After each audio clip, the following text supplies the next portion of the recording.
It was a bitter, empty night, the kind of night where the air itself feels hollow, where even the sound of your own footsteps seems too loud. Emily walked quickly, her arms pulled tight around her coat. The streets stretched out, long and deserted, each lamppost buzzing faintly, some flickering, some dead. She glanced left, then right. Not a single car passed, not a single person stirred. It was as if the entire town had fallen asleep and left her behind.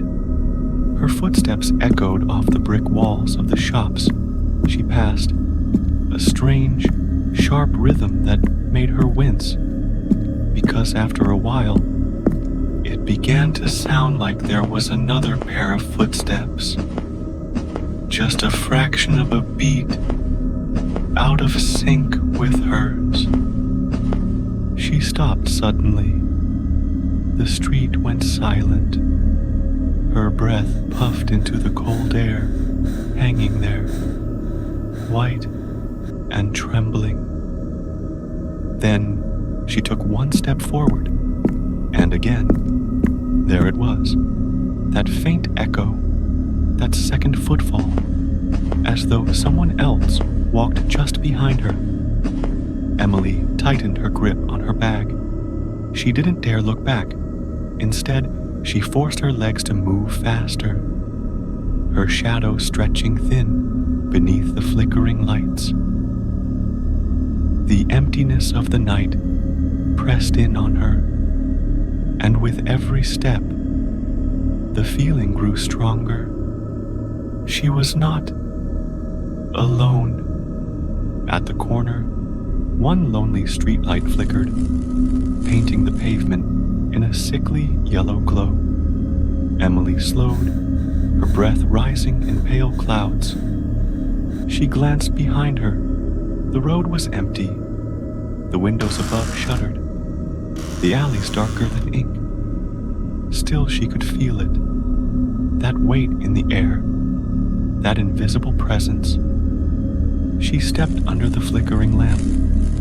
Its glow buzzed, sputtered, and for a split second, she thought she saw another shadow stretching across the pavement, one that wasn't hers.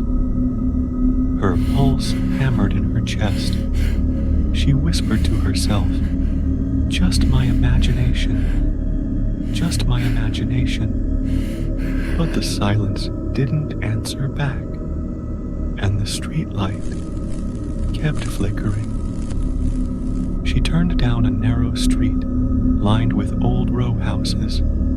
Their shutters sagged, their brick walls damp and dark. That's when she heard it. A whisper, so soft she thought it might have been the wind. But then it came again, clearer this time. Emily. Her name. Her blood turned cold. No one should have known her name here. She froze in the middle of the street, eyes darting from door to door, window to window. Every one of them was dark, but she could feel eyes on her. Then the whisper again, from the shadows ahead. "Emily!" Her throat tightened. She took a trembling step backward. The air grew heavier, as though something unseen had just drawn closer. Her gaze landed on a single doorway, number 46. Its paint was peeling, the wood warped and scarred with age. The brass knocker was dull, streaked with rust, and then it moved. The door creaked inward, just an inch, though no hand had touched it. Emily's chest tightened. Her breath came in short, sharp bursts. The whisper drifted again, this time from the darkness inside. "Come in." She shook her head, her entire body screaming to run, but her feet betrayed her. Almost without thought, they carried her to the threshold. The cold from inside spilled over her skin. It smelled of rot, of damp earth, the kind of smell that clings to your clothes and never washes out. She stepped inside. The floor groaned beneath her weight, as though the house itself resented her presence. The air was thick, damp. Her nose wrinkled at the stench of mold and decay. The wallpaper peeled like shedding skin. Shadows clung to the walls, stretched too long, shifting when she wasn't looking. She tried to whisper, "Hello?" but her voice broke, swallowed by the silence. From the stairwell, a low creak answered her, followed by another, slow, deliberate, as though someone were coming down the steps. She squinted into the dark. The shape of the banister loomed, and then, from the blackness above, a rasping voice slithered into her ears. "Welcome home." Emily stumbled backward.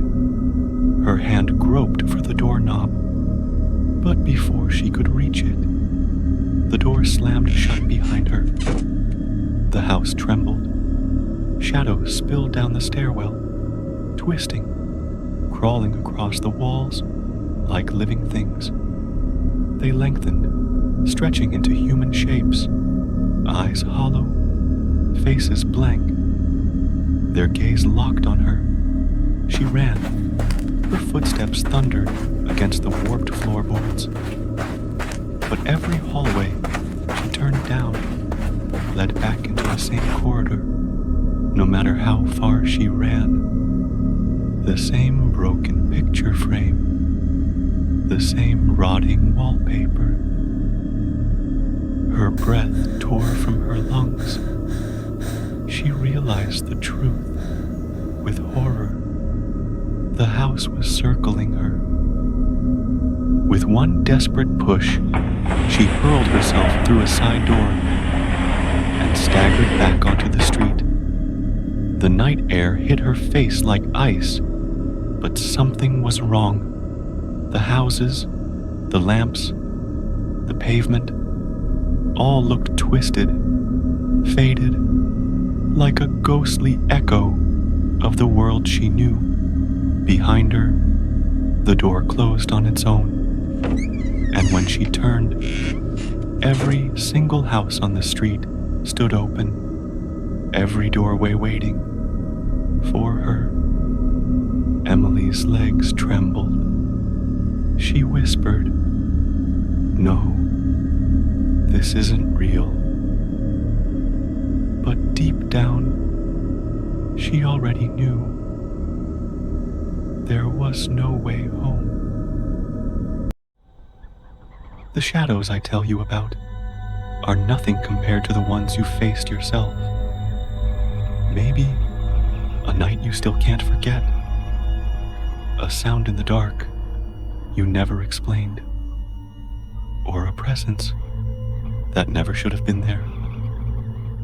Write your story in the comments below, and if it's truly chilling, your nightmare may be the next one I bring to life. If this story haunted you, it was only the beginning. Darker nightmares, colder secrets, wait inside my book. Each page whispers, each story pulls you deeper. The link is in the description. Step inside and claim your copy before the darkness claims you.